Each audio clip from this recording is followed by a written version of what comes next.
And with me in the studio today, I'm joined by the very well-known writer Catherine Collerton.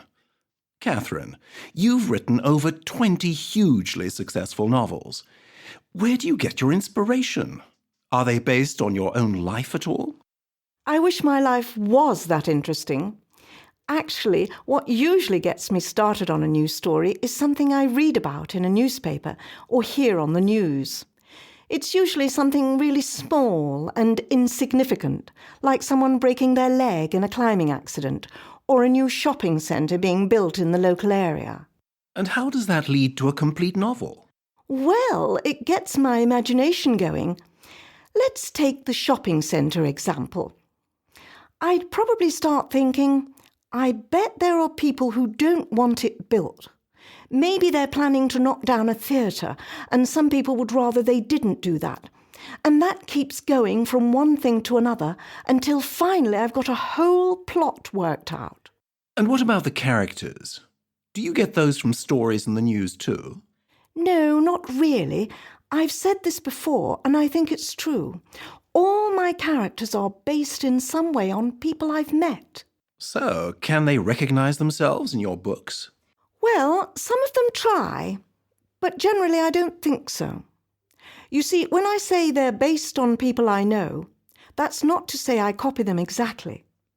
I might have a character who's a criminal in the story, does really bad things, but that doesn't mean the person I've based them on is a criminal. I see.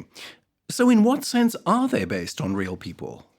I take some of the physical characteristics of a real person, what they look like, how they speak, and put them in a totally different place and time, often with a different outlook on life too.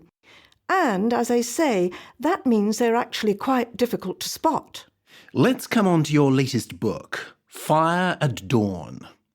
Now, it's been #1 in the paperback charts for several months.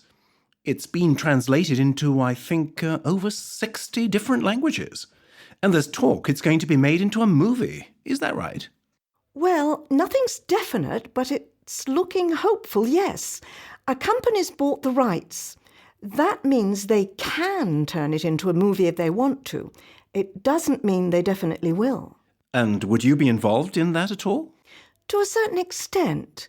I wouldn't actually write the screenplay, but I've made sure I'm allowed to approve it. I won't let them get away with changing the ending or anything like that. Why do films do that so often? I don't know. It's really annoying when they do that, isn't it? Some people say that film and literature are so different that an ending that's good in a book often doesn't work on film. I'm not convinced.